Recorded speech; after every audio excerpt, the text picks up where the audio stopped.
Israel और Hamas के बीच खूनी जंग जारी है। 7 अक्टूबर को एक के बाद एक जानलेवा हमलों का सिलसिला शुरू हुआ।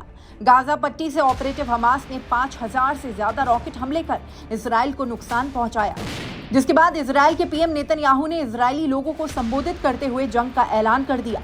इजराइल डिफेंस फोर्सेस ने 8 अक्टूबर को एक्स प्लेटफॉर्म पर जानकारी दी कि 8 अक्टूबर को भी हमास की ओर से रॉकेट दागे गए, जिसके बाद पीएम नेतन्याहू ने डिफेंस फोर्सेस को गाजा पट्टी पर मौजूद हमास के सभी ठिकानों को तबाह करने के लिए कहा।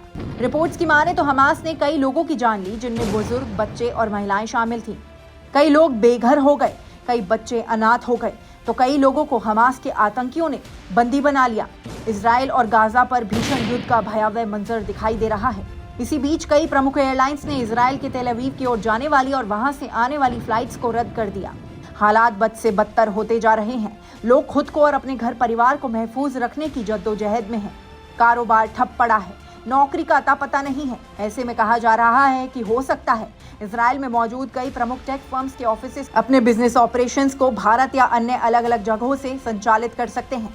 ऐसा उस स्थिति में हो सकता है अगर इजराइल और हमास के बीच जारी जंग और भीषण होती है और तनाव कम नहीं होता। भारत हो सकता है विकल्प। इकोनॉमिक्स टाइम्स की रिपोर्ट के मुताबिक टेक इंडस्ट्री के एक्सपर्ट्स का मानना है कि टीसीएस और विप्रो जैसी भारतीय फर्म्स अपने बिजनेस ऑपरेशंस को भारत में शिफ्ट कर सकती हैं। इजराइल में मौजूद कई टेक कंपनियों में काम करने वाले लोगों की सुरक्षा और जंग के कारण कंपनी को होने वाले नुकसान को कम करने के लिए यह फैसला कई कंपनियों द्वारा लिया जा सकता है। जानकारी के अनुसार गूगल, माइक्रोसॉफ्ट समेत 500 से ज्यादा कंपनियों के ऑफिस इजराइल में हैं, जिनमें से कई तो इतने बड़े हैं कि उनमें लाखों लोग काम करते हैं। ऐसे में कयास लगाए जा रहे हैं कि इनके बिजनेस फंक्शंस उन जगहों पर शिफ्ट किए जा सकते हैं जहां इजराइल के टाइम जोन से ज्यादा फर्क ना हो। इसलिए हो सकता है कि कंपनियां भारत में ऐसा करने का विचार करें, क्योंकि भारत टाइम जोन के मामले में इजराइल से करीब 2 घंटे 30 मिनट आगे है। हालांकि इसी तरह अन्य और देशों को लेकर भी विचार किया जा सकता है। गौरतलब है कि इजराइल को सिक्योरिटी, ऑटोमोटिव इनोवेशन आदि का हब माना जाता है। वहाँ टेक इंडस्ट्री में काम करने वालों की स्पेशलाइजेशन बहुत खास मानी जाती है। रिपोर्ट में एवरेस्ट ग्रुप के chief executive Peter Bender Samuel के हवाले से बताया गया कि उनका मानना है कि जंग के कारण टेक सर्विसेज पर असर पड़ा है। सुरक्षा की चिंता बढ़ने के साथ साथ ऐसा माना जा रहा है कि इजराइल में रहने वाले कर्मियों को जरूरत पड़ने पर जंग में उतरने के लिए बुलाया जा सकता है।